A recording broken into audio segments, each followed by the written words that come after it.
Hoje eu só posso dizer: vem, Senhor, preciso de ti. Outra palavra seria em verdade pôr de sol que ainda não vi. Mas se queres podes curar esta dor que insiste em doer em mim. Basta que toques ou que escutes o meu coração a pedir. Dentro do peito eu te peço, filho de Davi, tem piedade, eu te imploro, vem cuidar de mim. Dentro do peito eu te peço, filho de Davi, tem piedade, eu te imploro, vem cuidar de mim.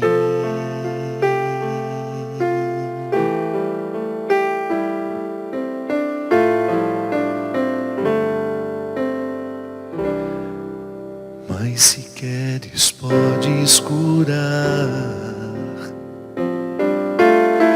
esta dor que insiste em doer em mim. Basta que toques ou que escutes o meu coração a pedir. Tem piedade, eu te peço, filho de Davi. Outro desejo sei que não tenho, vem cuidar de mim. Dentro do peito eu te peço, filho de Davi.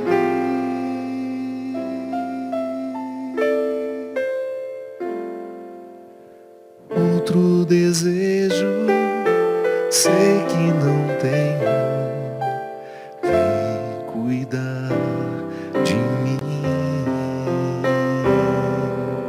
Outro desejo sei que não tenho, vem cuidar de mim.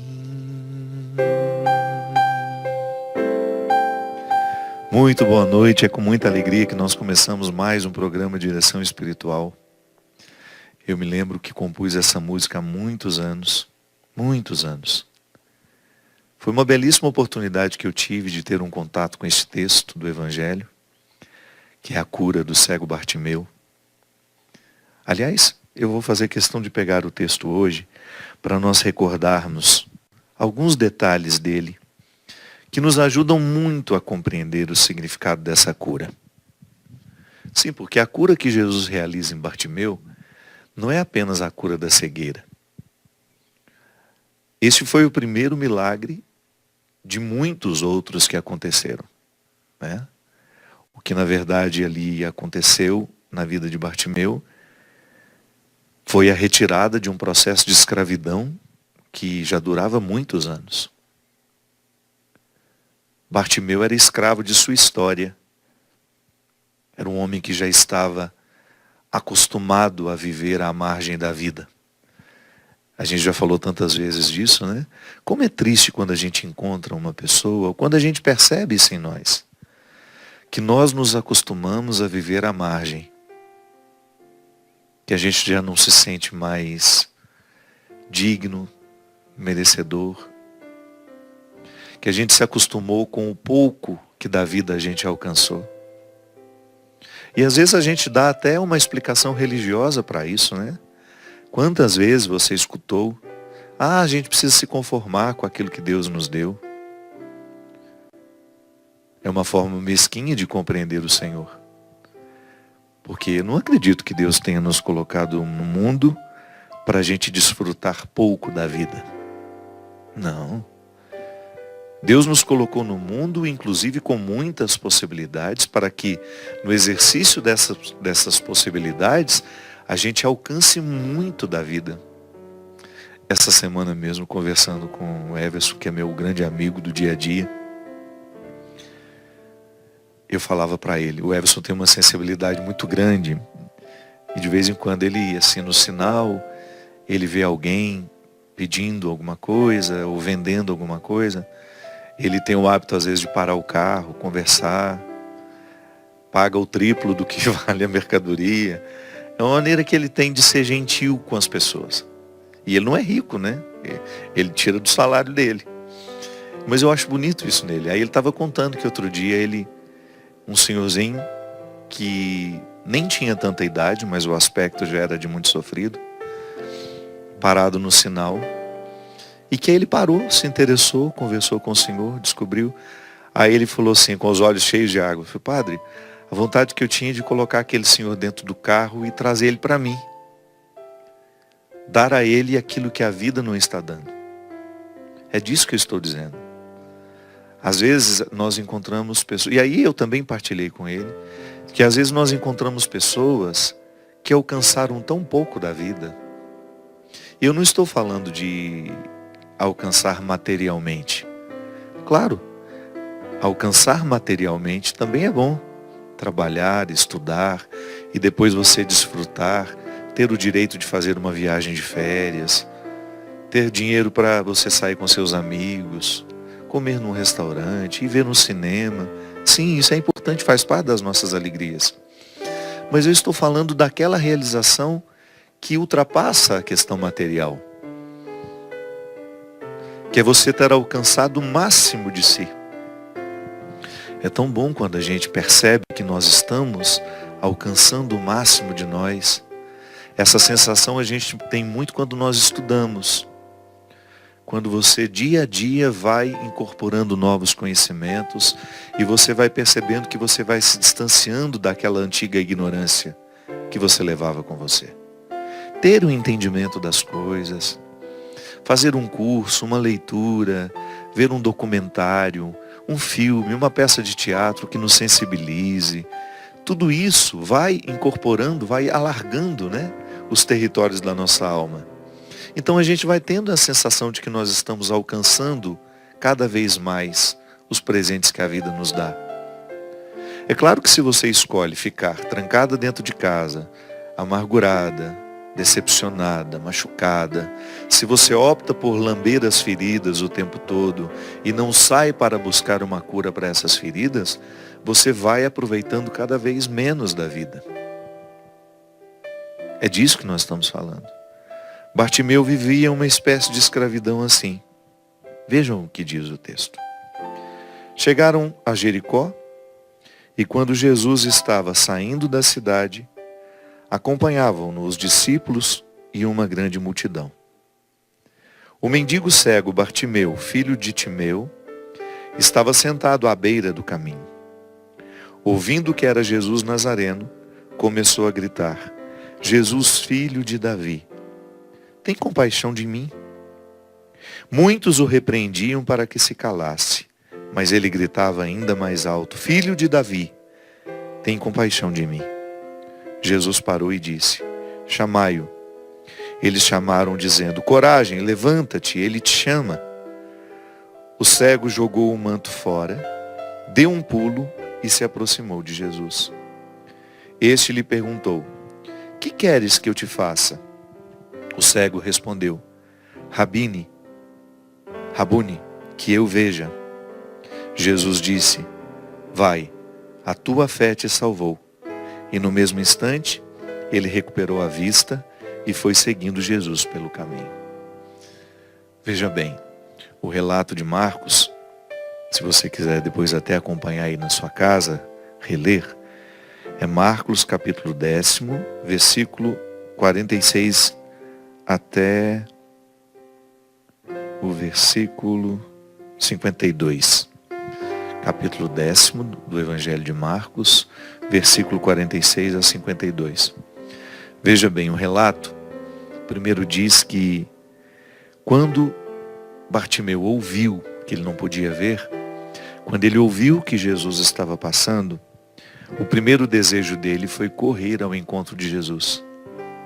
Mas imediatamente ele escutou algumas pessoas dizendo: cala a boca, fica quieto. Não é? Ele é repreendido por aqueles que estavam ali com Jesus, que certamente tinham uma visão bastante preconceituosa. Sim, a gente sabe que nesse contexto religioso aqui, a enfermidade era compreendida por muitos como uma maldição divina. Uma maneira muito cruel de compreender a Deus, né? Então, se tem uma cegueira, se tem uma paralisia, está apenas vivendo as consequências de uma maldição. Então, certamente esses preconceituosos não admitiam em hipótese alguma que Bartimeu pudesse fazer parte do grupo. Então, a primeira reação é de repreensão. Fique quieto no seu canto. Não venha importunar, não venha incomodar. Então, o primeiro desafio que Bartimeu precisa enfrentar é não acreditar nessa ordem. É não acreditar naqueles que queriam calá-lo. E é tão significativo isso, minha gente. Já vamos aplicando na nossa vida. Quantas vezes nós também, vivendo a necessidade de superar uma escravidão, não conseguimos porque estamos rodeados de pessoas que nos mandam ficar quietos. Às vezes até bem intencionadas. Ah, para de incomodar. Se ajeite com isso que Deus está lhe dando. Você tem que se conformar. Às vezes são vozes que no fundo acabam sendo diabólicas, porque nos retiram a possibilidade da superação, porque nos acomodam. Ah, deixa por isso mesmo. Não estou dizendo que na vida a gente tenha situações que a gente de fato tenha que deixar por isso mesmo. Mas superar um processo de escravidão, não. Nós não podemos parar nas vozes que querem nos calar, que querem nos impedir de sair, de ir adiante, de vencer aquilo que precisa ser vencido em nós. Às vezes nós que vivemos em comunidade, então, meu Deus do céu, como isso é perigoso. Como é perigoso dentro das comunidades religiosas, dentro dos conventos, dentro dos seminários. A gente ser paralisado por aqueles que têm ciúmes, por aqueles que têm inveja. E que em nome de um amor por nós, ficam nos tolhindo. E às vezes usam até a imagem de Deus para fazer isso. Dizem que rezou e que Deus disse que não era para a gente fazer isso, fazer aquilo. Quantos de nós que tínhamos desejo de estudar, de aperfeiçoar o nosso conhecimento, não o fizemos porque esbarramos na inveja dos outros, dos nossos superiores, dos nossos colegas que convivem com a gente. Então precisa ter muita sabedoria para saber se aquela voz que nos cala, ela está de fato nos orientando para uma obediência que vai fazer bem a nós, ou se aquela voz está estando a serviço de uma força que nos paralisa e que não nos permite ir além. Sempre o discernimento, sempre a reflexão. É por isso que eu sempre digo que não existe crescimento humano sem reflexão. Até você mesmo que é casada. Presta bem atenção se o pedido do marido para não fazer, para não isso, para não aquilo, não é apenas uma forma mesquinha de lhe impedir de ser mais você. Sim, porque às vezes nós somos assim. Marido inseguro não quer que a mulher brilhe, aí ele começa a dizer não, não vai, não pode. E de repente ela com 1000 possibilidades vai ficando aniquilada em nome de uma obediência que não é sagrada há muito tempo. Sim, porque o amor promove. O amor, quando ele existe de verdade, quando ele está purificado, quando ele é cristão, o marido olha para a esposa e diz: isso mesmo, minha filha, vamos lá, vamos crescer. Vamos evoluir. A mesma coisa a esposa. Então nós precisamos tomar muito cuidado com as vozes que às vezes nos impedem de sair da escravidão. Assim como Bartimeu, no momento em que fez o movimento de sair para ir ao encontro de Jesus, muitas pessoas o repreenderam. Só que ele não acreditou nessas vozes. Eu acredito que ele já estivesse ali, vivendo o milagre. Sim, porque não está descrito aqui, mas certamente a presença de Jesus já tinha provocado nele o primeiro milagre, que era justamente parar de ouvir as vozes que não queriam a sua superação. Então nós também precisamos viver essa proximidade com Jesus para a gente ter sabedoria de identificar as vozes que querem nos paralisar. Porque não é justo. Não é justo que Deus tenha investido tanto em você, Ele deu tanto potencial, e você passe a sua vida inteira sem despertar esse potencial, sem saber o que você pode, sem saber do que você é capaz. Porque você passou uma vida inteira ouvindo não, não, não, porque você passou uma vida inteira sendo tolhido, porque você passou uma vida inteira sendo impedida de ir buscar o melhor que há em você. Definitivamente, Deus não nos quer murchos, desanimados, sem vida. Deus nos quer brilhantes. Também um outro equívoco que às vezes sobrevive muito dentro das nossas comunidades religiosas. Pessoas tristes. Comunidades de pessoas tristes. Falta alegria. Falta humor. Falta a satisfação de ser quem a gente é. Eu já disse, que uma das minhas dificuldades na Terra Santa é justamente lidar com o mau humor de quem cuida dos lugares santos. Quem vai sempre a Jerusalém, ou quem já foi alguma vez, identifica isso. É um contratestemunho terrível. A pessoa está ali para receber os peregrinos, e o acolhimento já é uma forma de evangelizar, não é? A igreja nos ensina isso o tempo todo. Para isso a gente cria até a pastoral da acolhida, por pessoas sorrindo na porta da igreja, dizendo: seja bem-vindo. Isso parece tão pouco, né? Mas isso é evangelizar. Porque o outro se sente bem-vindo quando o outro está ali para acolhê-lo, se interessa pelo nome dele. De onde você é mesmo? Nunca lhe vi aqui, seja bem-vindo à nossa comunidade. Que a missa lhe faça bem. A gente começa a evangelizar ali. Para isso a gente cria equipes de pastoral da acolhida. Não é só para ficar ali na porta da igreja distribuindo folheto. Não. É distribuindo sorrisos, satisfação. Por isso que as nossas equipes de pastoral da acolhida precisam ser bem preparadas.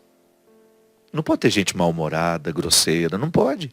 Tem que ter delicadeza, é o exercício da delicadeza. Aí a gente vai lá em Israel, vai entrar dentro do Santo Sepulcro e você esbarra naquele monte de gente mal-humorada, que tem autoridade para cuidar daquilo, mas já perdeu o carisma há muito tempo. Eu não estou fazendo julgamento não, viu? É só uma análise que me desanima muito. Quantas vezes eu precisei retirar os meus grupos de dentro de alguns lugares, com as pessoas responsáveis gritando com a gente, como se nós estivéssemos dentro do mercado de peixe. Um completo desrespeito àquilo que aconteceu ali. Então não basta estar vestido de hábito, não basta ser freira, não basta ser padre, não basta ser bispo, não basta ser cardeal, não basta ser o papa, ser o pastor, ser isso, ser aquilo. Não basta. O primeiro gesto evangelizador está justamente em acolher quem chega. O primeiro gesto evangelizador está em justamente proporcionar ao outro a experiência do sentir-se bem. Por isso que não combina, às vezes, volto a dizer, dentro do nosso meio, a gente ser tão triste, né? padres mal-humorados, infelizes. Não estou dizendo que a gente não tem direito de ter tristeza, de ter infelicidade, de passar por momentos difíceis. Não é isso, não. Eu só estou dizendo que a gente não tem o direito de depois derramar isso sobre o povo. Então peça uma licença. Vai fazer um tratamento. Vá tentar curar aquilo que está lhe retirando o sorriso. E volto a dizer, às vezes dentro das nossas comunidades religiosas, ou dentro das nossas fraternidades, nós somos tão especialistas em puxar o tapete do outro, por inveja. Nós que somos padres comunicadores, né? O risco de nós nos ficarmos olhando uns para os outros como disputa. Ele faz mais sucesso do que eu. Então que eu puder falar mal dele por aí, vou falar. Não, não pode ser assim. A gente sabe que todos nós temos defeitos. Mas isso não deve ficar sendo dito por aí, porque quando nós falamos dos outros, quando nós falamos mal dos outros, nós estamos falando muito mais de nós do que deles. Então, quando nós nos tornamos especialistas em gritar para que o outro não vá, para que o outro não faça, para que o outro não alcance o melhor de si, nós estamos reproduzindo o que há de mais diabólico na vida. Mas Bartimeu conseguiu vencer. Bartimeu não se prendeu na voz, na ordem daqueles que queriam privá-lo, que queriam cerceá-lo. O que para nós é uma grande vitória, né? Porque a gente tem um evangelho para refletir a nossa vida, justamente de acordo com o que nós vivemos e experimentamos. É tão interessante você perceber a humanidade dos personagens do Evangelho. São iguais a gente. Não mudou nada. Nós também continuamos ciumentos. Nós também continuamos com dificuldade de ver o outro crescer. Nós também continuamos mesquinhos, como eles. Nós também temos essa visão, às vezes, religiosa, preconceituosa, de achar que Deus é só para nós, que frequentamos a igreja, que estamos ali dentro dos espaços santos, que pertencemos a esta ou aquela comunidade. Às vezes nós somos tão pretensiosos na forma de identificar a nossa pertença religiosa e a gente está justamente esquecido de um homem como Bartimeu, que não fazia parte do caminho de Jesus. Está dizendo aqui, ele estava à margem. Mas Jesus quis o que estava à margem. Foi com esse homem cego que Jesus quis ter um encontro. Por que será que a gente tem tanta dificuldade de entender que Deus é para aqueles que estão à margem também? Que Deus não é um privilégio nosso? Por que às vezes a gente tem tanta necessidade de fechar Deus na gaiola dos nossos preconceitos? De achar que só nós seremos salvos, só nós é que prestamos? Vamos ser honestos. Vamos olhar com honestidade para as nossas podridões. Não há muita diferença entre nós e eles. Todos nós também enfrentamos essas mesquinharias aqui. Estar dentro de um convento, estar dentro de uma comunidade, estar dentro de uma igreja não é garantia de nada se Deus não estiver agindo no nosso coração justamente para nos fazer identificar aqui que às vezes nós somos essas vozes que gritam para os Bartimeus de hoje. Não vá, não se aproxime, não é direito seu.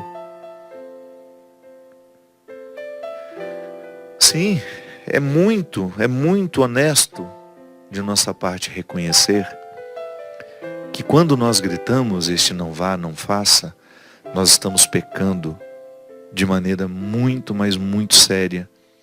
Porque quando eu impeço uma pessoa de se tornar quem ela pode ser, eu estou interferindo justamente na criação de Deus. Deus criou aquela pessoa para ser muito mais. Aí eu vou lá com a minha má influência e a transformo numa viciada. Deus criou aquela mulher para ser muito mais. Eu vou lá, transformo aquela mulher numa prostituta. Casado com ela. Estou casado com ela. Estamos marcados pelo santo matrimônio, mas eu a trato como se fosse um objeto. Eu a trato como se fosse uma prostituta minha. Olha o pecado contra a criação. Eu estou tratando uma criatura que Deus ama de forma objetal. Isso é sério, isso é grave. Eu tenho um amigo, mas eu o influencio negativamente o tempo todo, levando ao erro, provocando nele coisas, sentimentos que não são nobres. Estou pecando contra a criação divina. Diferente de quando eu promovo alguém, de quando eu percebo que a minha interferência na vida daquela pessoa está fazendo com que ela se torne uma pessoa muito melhor. Isso é, está alcançando aquilo que Deus fez nela, que Deus deixou nela. Aí sim você é um colaborador do Senhor na criação. Quando nós restauramos um coração amargurado, infeliz, nós estamos restaurando o coração de Jesus ali. Porque foi Ele mesmo que disse aqui em Mateus, no finalzinho do Evangelho de Mateus: toda vez que fizerdes isso a um pequenino, é a mim que o fareis. Toda vez que fizerdes isto ao menor dos meus irmãos, é a mim que o fazeis. Toda vez que nós amamos, toda vez que nós buscamos e que trazemos até a presença do Senhor esse Bartimeu, que às vezes está impedido pelas vozes que não o querem permitir chegar, nós fazemos o caminho contrário, que é justamente o da restauração, do amor, da misericórdia, tão necessário nos dias de hoje. Nós vamos continuar com a reflexão do texto logo após o intervalo, que vai ser rapidinho, e a gente volta já já. Estamos de volta com o programa Direção Espiritual, hoje mais uma vez sendo recebidos aqui pela comunidade Canção Nova de São Paulo. Muito obrigado a toda a equipe que carinhosamente nos recebe, improvisam esse cenário aqui com muito carinho. Muito obrigado. Daniel, que hoje está me acompanhando, muito obrigado, querido, pela sua disponibilidade de estar com a gente. Eu gostaria de dizer que no próximo domingo, dia 19, aqui em São Paulo, nós teremos o Osana São Paulo, no ginásio do Ibirapuera, que vai acontecer das 8 da manhã às 18.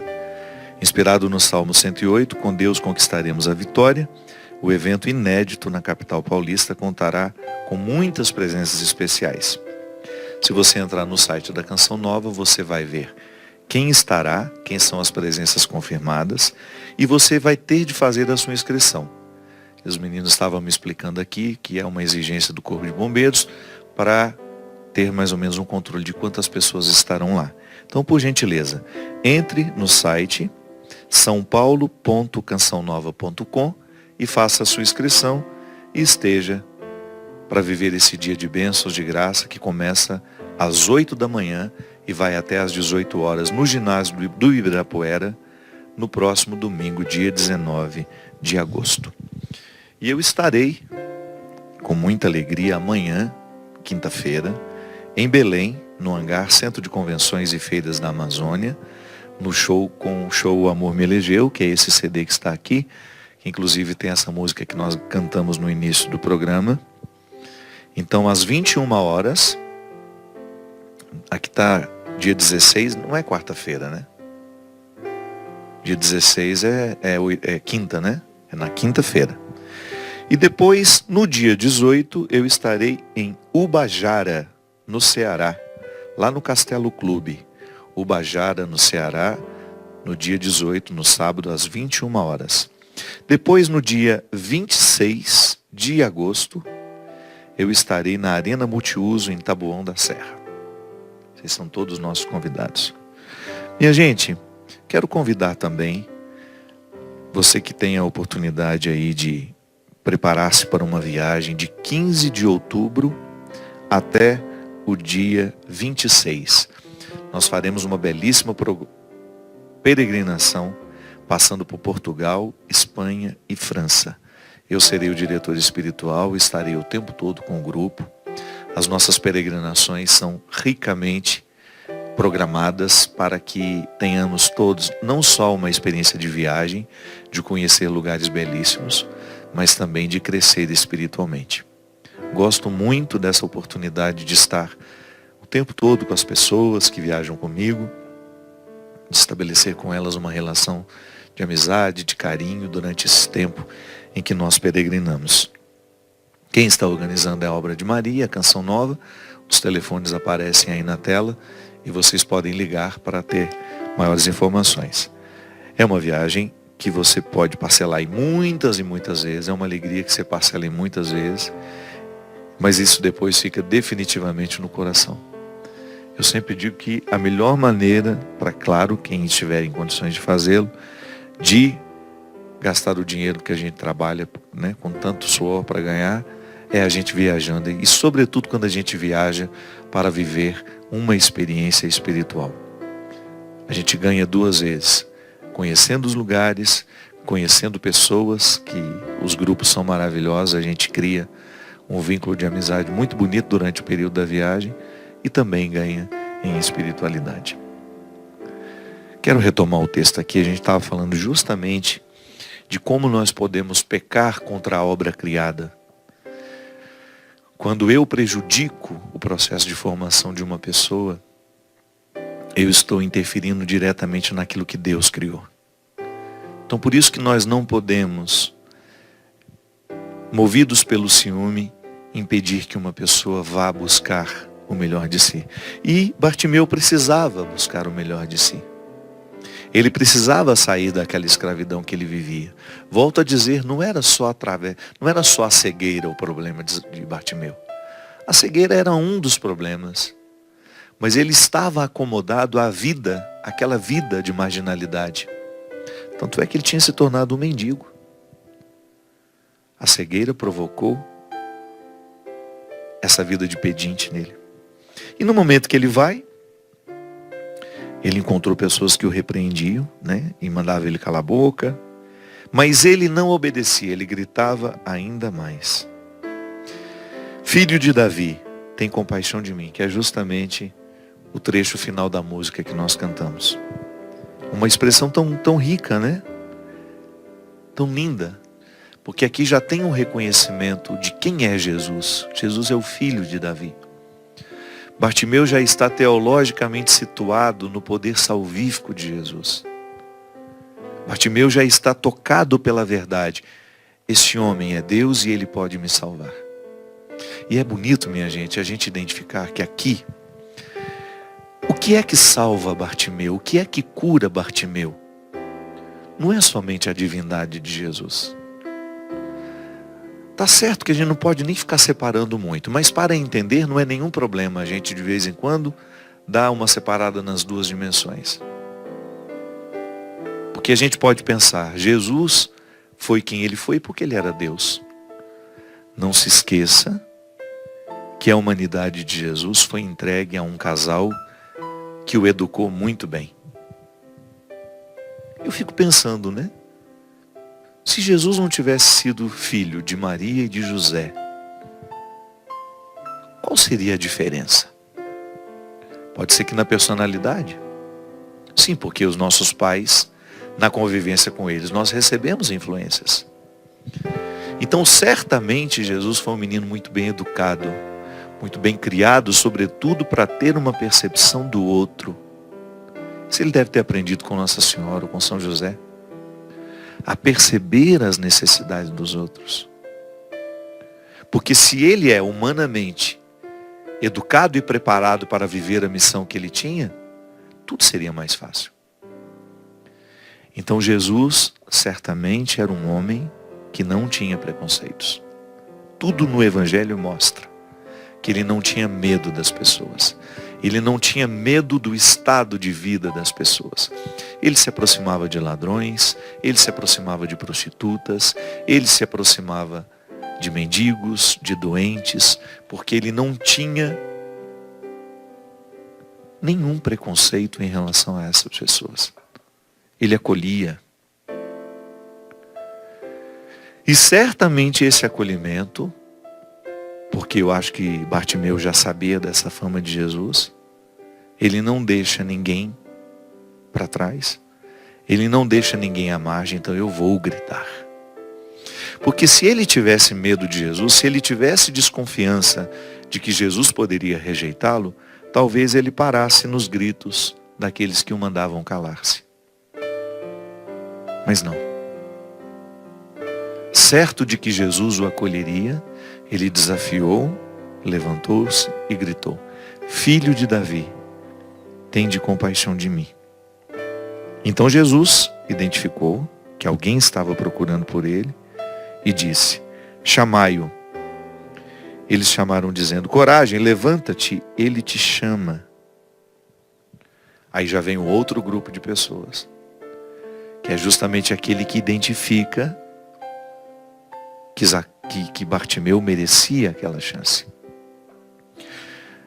No primeiro momento nós temos os que mandam a gente ficar calado, que não nos permitem sair do lugar, que não nos querem fazer um movimento da superação, e depois nós temos aqueles que estão interessados na nossa superação, que estão interessados no nosso crescimento. E esses prevalecem. São esses que encorajam Bartimeu a sair daquela situação. O cego jogou o manto fora, deu um pulo e se aproximou de Jesus. Eu sempre interpretei esse manto como um impedimento para levantar-se. Sim, você sabe disso. Que às vezes você cria uma estrutura de vida que acaba sendo como um manto que lhe impede de sair. Sim, às vezes nós criamos. Outro dia eu estava conversando com uma menina que precisa muito mudar a estrutura da vida dela e ela não consegue sair daquilo que está sendo tão destrutivo na vida dela, que é o namoro. Ela já chegou à conclusão de que o namorado não é marido, que o namorado não faz bem, que ele não é um homem para ela, que ele não tem o menor respeito por ela, que ele oferece a ela o pior tratamento do mundo, mas trata muito mal. Agressor já, antes do casamento já é agressor. Ela tem consciência de tudo isso, mas ela não consegue reagir. É o manto. Porque o mendigo ele fica geralmente enrolado no manto. O manto ele não é expressão de conforto. Ele é expressão de um resto daquilo que a pessoa, do pouco que a pessoa conseguiu alcançar. É ali, está ali. Mal cheiroso geralmente, né? Porque ninguém lava, ninguém cuida, e ele está enrolado nele. Nós criamos estruturas muito semelhantes na nossa vida. Não saudáveis, não cheirosas, não amorosas, não afetuosas, e a gente está ali. E eu me lembro que conversando com essa menina, ela me dizia do quanto que ela já tinha consciência de que ela precisava levantar-se, encontrar forças e romper aquele namoro. E o pior, gente, um namoro que já está se encaminhando para o casamento. E ela sem forças. E eu confesso que eu sou muito prático nessa hora, né? Eu tenho até medo, assim, do tanto que eu sou prático quando o assunto é relacionamento. Com o meu desejo de ser prático e arrancá-la, ele vai lá, diz, termina e pronto, acabou. Eu percebi que isso era fácil na minha cabeça, mas não na cabeça dela. Ela estava vivendo uma tragédia anunciada, porque ela não conseguia romper dentro dela com um sentimento que era destrutivo e que tinha provocado nela uma espécie de dependência. Sim, porque até do que é ruim a gente fica dependente. Olha o vício. Uma pessoa que usa cocaína, por exemplo, ela sabe que a cocaína destrói. E, no entanto, ela não sabe dizer não ao vício da cocaína. Sim, nós podemos nos viciar em pessoas da mesma forma como uma pessoa vicia em cocaína. Cria-se dentro da mente uma dependência tão estreita, tão perigosa, tão vigorosa, que aquela que está vivendo a escravidão pode chegar à morte. Nós vimos, por exemplo, aquele casal da moça que foi jogada do prédio, né? Que tudo, as câmeras de vigilância do prédio, mostrando a agressão do rapaz, aquela crueldade, aquela covardia. Depois você escuta da família que ele não era um cara violento. É muito difícil para a gente, porque nós estamos falando de uma situação a partir de imagens que nos foram mostradas. E ali não existe uma pessoa dócil, uma pessoa amorosa, uma pessoa de diálogo, não. Existe um homem extremamente agressivo. Agora, e o que esse casal viveu antes daquela noite do assassinato? Como é que aquela relação estava? Será que pais, mães, irmãos, amigos tinham acesso aos sentimentos daquela moça, aos sentimentos daquele rapaz? Porque nós que somos criados no interior, e a história se passou em Guarapuava, né? Nós temos tanto acesso um ao outro. A gente é até chamado de fofoqueiro por causa disso, né? Mas no interior é assim, nas cidades grandes as pessoas ficam mais diluídas. Mas no interior não. No interior a gente sabe um pouco mais da vida um do outro.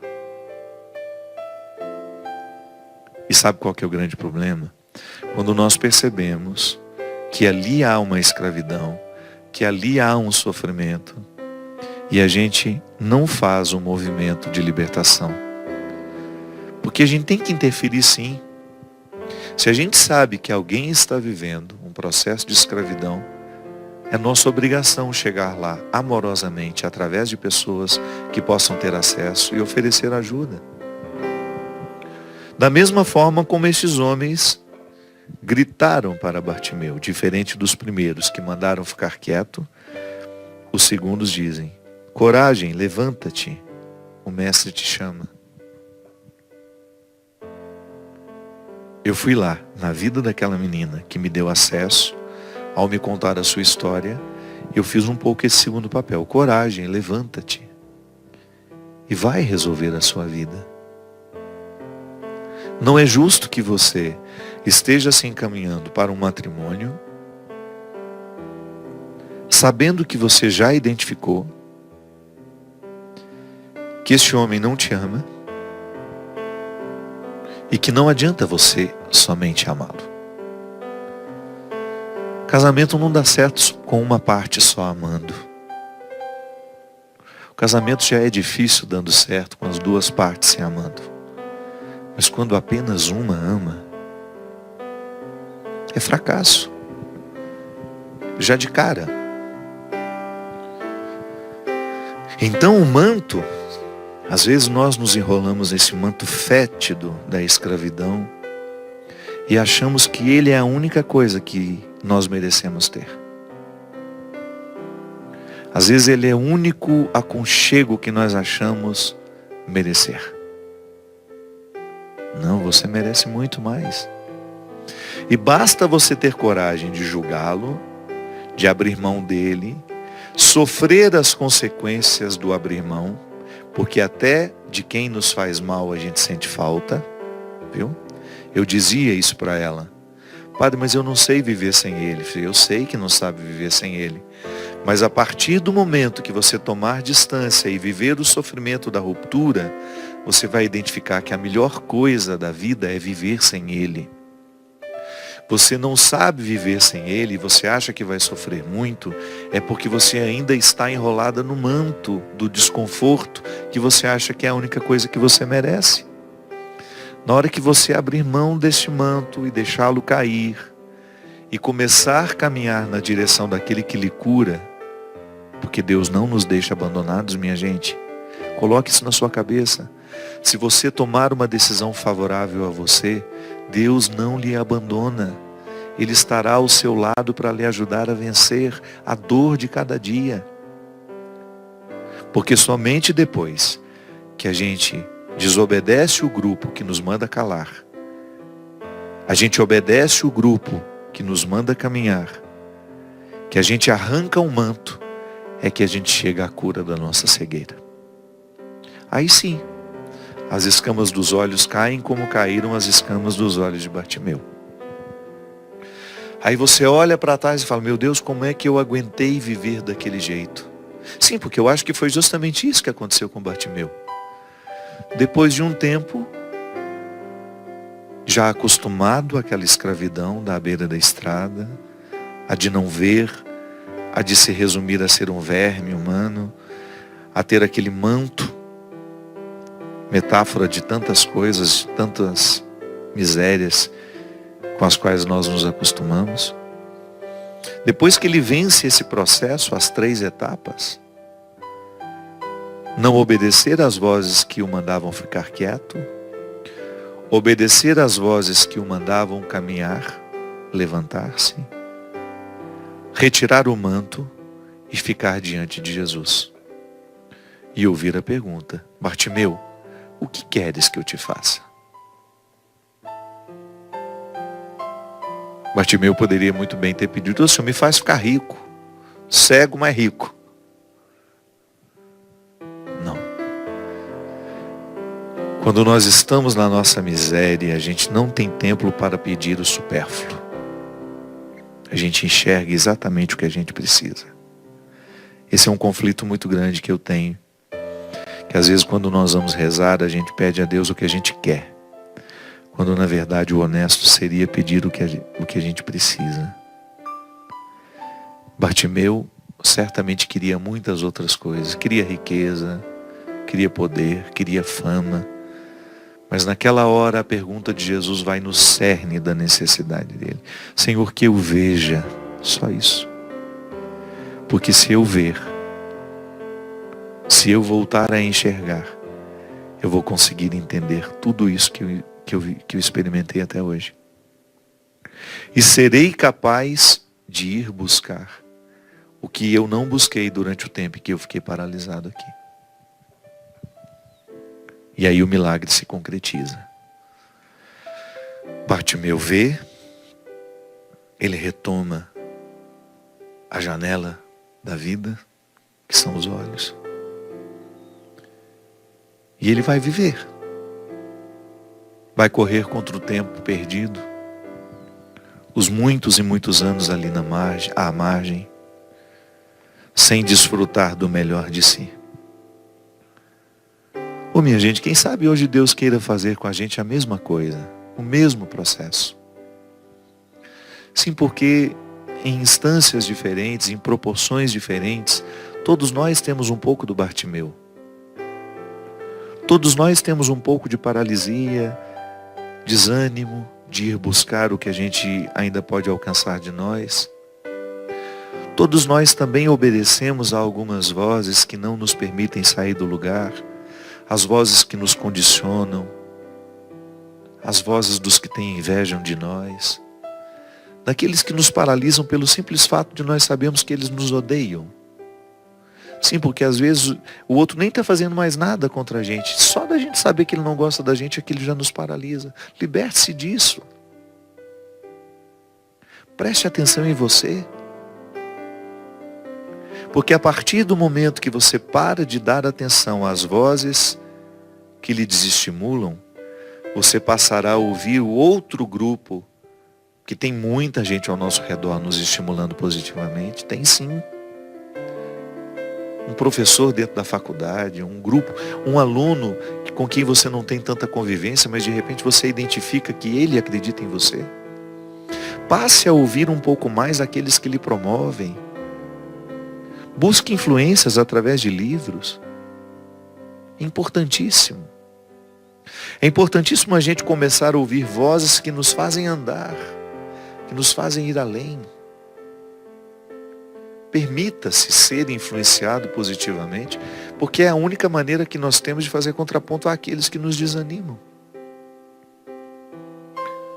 Se a gente para de ouvir os que nos desanimam, mas se a gente não começa a ouvir os que nos animam, pode ser que a gente ainda não vá, que a gente ainda não alcance. E depois de motivados por tudo isso que pode nos fazer ir além, tenha coragem de reconhecer os mantos das amarras, dos relacionamentos possessivos, das amizades nocivas, dos vícios. Sim, vícios são mantos que nos amarram, que retiram a nossa dignidade. A dependência da pornografia, da droga. Tantas coisas que no dia de hoje, que nesses tempos são fáceis, acessíveis, estão aqui no nosso celular. São situações perniciosas, que às vezes nos ajudam, que nos destroem, nos prejudicam, que nos impedem de ir à busca. E aí então ficar a sós com Jesus. Ouvir a pergunta dele: o que queres que eu te faça? Eu não sei o que você precisa que ele lhe faça. E talvez nem você saiba. Mas olhe bem nos olhos dele. Fique a sós com o Senhor. Crie essa intimidade com Deus. Ah, eu não sei rezar, padre. Eu não sou beato, eu não sou beato. Eu também não sou, não. Apesar de ser padre, eu não sou nem um pouco beato. Mas eu tenho o hábito de olhar Deus nos olhos. Humanamente, busco diariamente identificar o que é que Ele hoje pode me oferecer, que eu preciso. Não que eu quero, que eu precise. Aí o milagre acontece. As escamas dos olhos caem e a gente volta a ver. E depois que a gente volta a ver, o nosso entendimento é outro.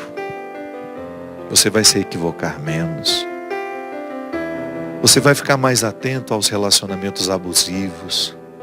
Você vai identificar melhor quando ali existe um risco de abuso emocional, de agressão física. Você vai ficar mais atenta para aquele que acabou de chegar, se ele terá condições de lhe oferecer o melhor. Porque é só isso que você merece. Você não merece menos que o melhor. Coloque isso na sua cabeça. Tenha respeito por aquilo que os outros estão lhe oferecendo. Você não merece menos que o melhor. Não sou eu que estou inventando isso, não. Eu estou falando baseado na certeza de que Deus nos ama. E nos ama tão profundamente que nos deu o seu Filho. Fez com que Ele andasse pelo mundo, olhasse nos nossos olhos, sentisse as nossas dores, para que tudo isso que dói em nós pudesse ser redimido por Ele.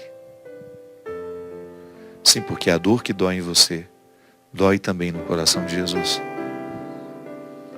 Mas a cura, a alegria que é provocada em você, também repercute no coração dele.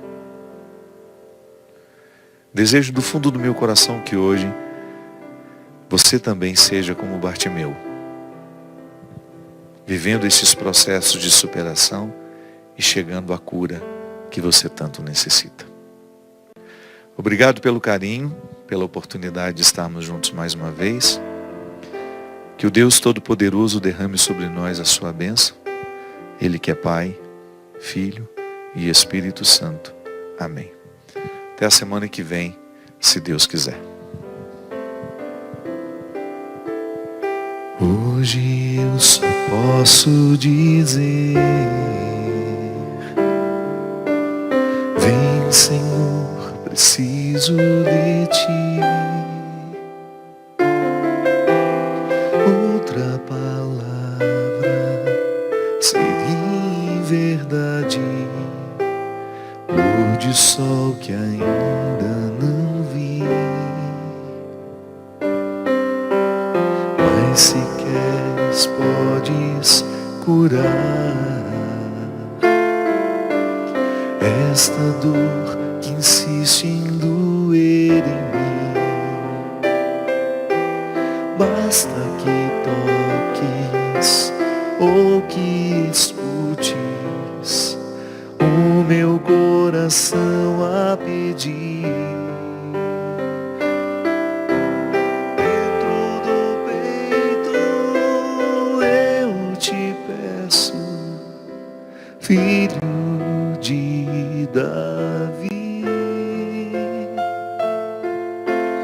Tem piedade, eu te imploro, vem cuidar de mim.